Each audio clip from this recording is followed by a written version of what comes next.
And I'm Brian, and this is the Whitney and Brian Show. Today, guys, it's a B-Day. Please stand for the Pledge of Allegiance.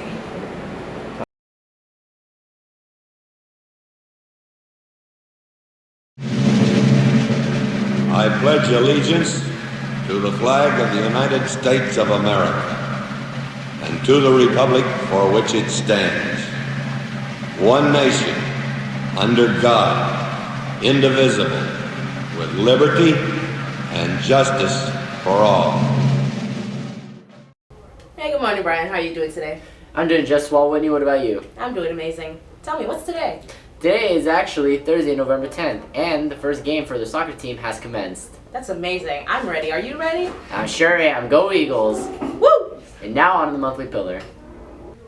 And today for our monthly pillar we have, to be a good citizen, it is important to be able to put yourself in other people's shoes and see the bigger picture. If everything you see is rooted in your own identity, that becomes difficult or impossible. Eli Pracer. That's a great quote, Whitney. Now on to the weather. So Whitney, how's the weather treating us today? The weather?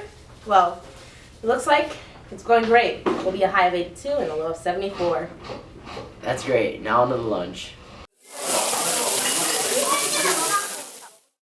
So Whitney, what do we have for lunch today? Well, I'm glad you asked, David, because today we have arroz con pollo casserole with green beans, salad, and oranges. Sounds like my kind of food. Anyways.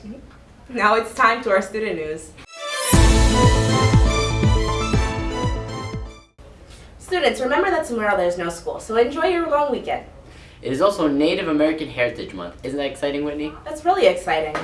Also, until the 16th, there's a camp food drive. Please donate non-perishable food items to help benefit those in need. The first period of class who raises the most money will win an ice cream party. That sounds amazing. But hey, Brian, are you going to the game? I sure am, Whitney. What about you? I sure am. I can't wait for our team to... Go Eagles! Yeah! Now on to the club news.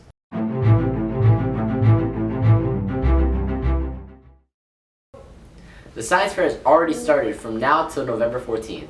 The science fair competition will be on November 16th. There will be 3 winners for middle school and 3 for high school. There will be a fan favorite, and the whole body gets to choose their favorite board. Students who are in the Italian club, your meeting was supposed to be on November 16th. It will now be on November 14th in room 216 at 2:55. Along with that, boys, today you will be playing soccer at Amelia Earhart Park starting at 3:30. That sounds so fun, Brian. Will you be at the game? Heck yeah, I am. And I'm actually really excited to see our school mascot. You probably know that every year on November 11th, Americans celebrate Veterans Day to honor the millions of men and women who have served or are serving in the nation's armed forces. But bet you didn't know the whole story behind the holiday. For starters, it wasn't originally called Veterans Day, but Armistice Day, to commemorate the truce signed between the Allies and Germany in World War I on the 11th hour of the 11th day of the 11th month of 1918.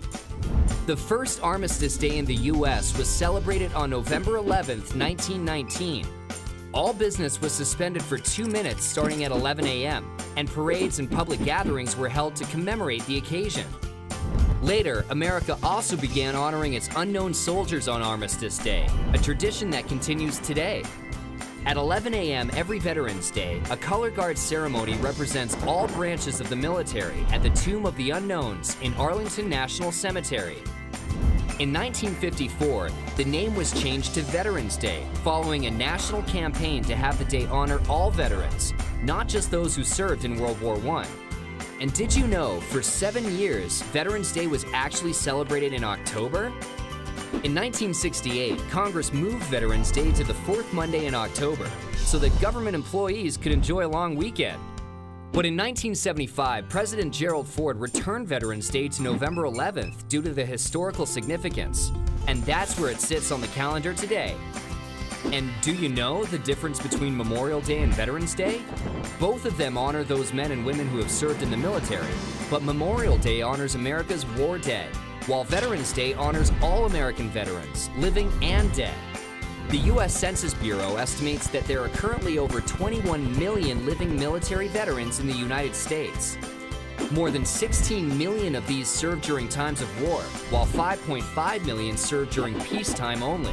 So this Veterans Day, don't forget to say thanks to some of the millions of men and women who have served our country. The last time these veterans took a flight like this traveling east, they were on their way to fight in World War II. Think about waking up every day of your life with freedom. Then think about thanking the veterans who fought for our country. Thank you for your time, bravery, and service.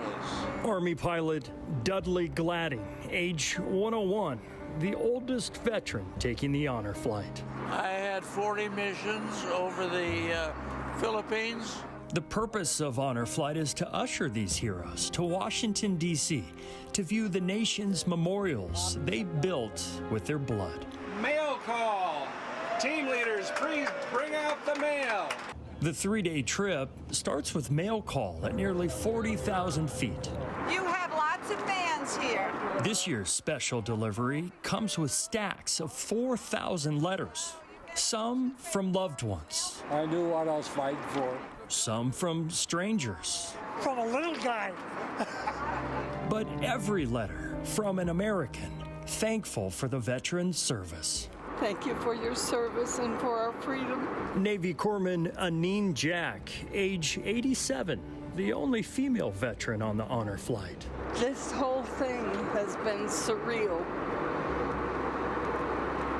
And I would not have missed it for the world. This note is about you and your service and how proud I am of you. Jack Gauthier survived Vietnam and now fights terminal cancer. I love everybody. No, I'm good. And I'm going to stick around as long as I can. I want more memories. Seaman Isidore Sanchez. Honor Flight volunteers want the veterans to sit back, relax, and take a free trip. This journey costs $250,000 to pull off. But whatever portion of that expense the veterans could have owed was already paid for in full by their sacrifice.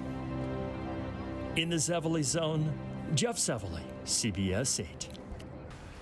And that's all for today's News Eagles. This is Whitney. I'm Brian. And we're signing out. Until next time.